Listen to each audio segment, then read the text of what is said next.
This week is Tornado and Severe Weather Awareness Week in Wisconsin. Each night, right here on News 3 Now at 10, our First Warn weather team will be reporting on what to watch and how to keep your family safe. Tonight, meteorologist Austin Kopnitsky has some of the first steps you should take.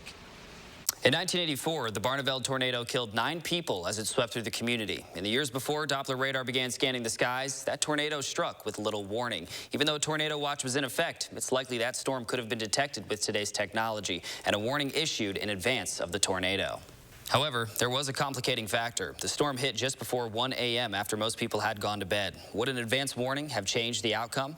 We all know the weather in Wisconsin can turn on a dime, but when it takes a turn for the worse, how do you get alerted? I hope you had multiple answers, and if not, it's time to change that. Every warning system has pros and cons. The best way to be alerted at home probably won't work as well if you're on the road. Now, you've all heard this noise.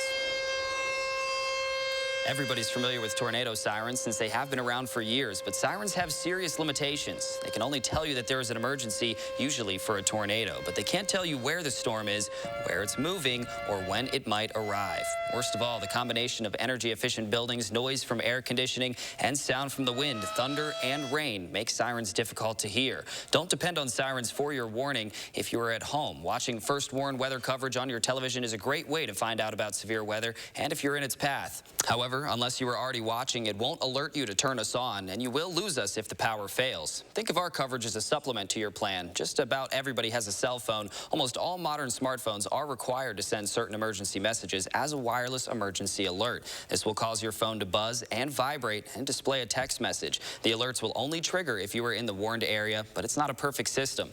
Only tornado warnings and flash flood warnings where life-threatening flooding are usually sent. Plans are underway to expand WEA alerts later this year to severe thunderstorm warnings with winds of 80 miles per hour or baseball-sized hail can be expected. Weather apps like our Channel 3000 weather app are handy for severe weather alerting. In ours, you can select which of the 29 different types of alerts can trigger your smartphone and what sound and vibration pattern you would like to alert you. You could also see the radar and read the text of the severe weather bulletins on the display. Make sure you take it to your safe place. A word of caution, check to make sure you can get coverage where you seek shelter. Otherwise, it won't help you. Download our app now and set it up when the weather is quiet. The best way to get severe weather warnings is directly from the National Weather Service, and Noaa weather radios do exactly that. When a weather bulletin is issued, it can turn the radio on from a silent mode, and you will hear a voice announcement of the weather alert. Most of the newer radios with an alert feature can be programmed to only sound the alarm for the county or counties you select. All other alerts will be ignored. These radios also have a battery backup, so you can take it to your shelter area.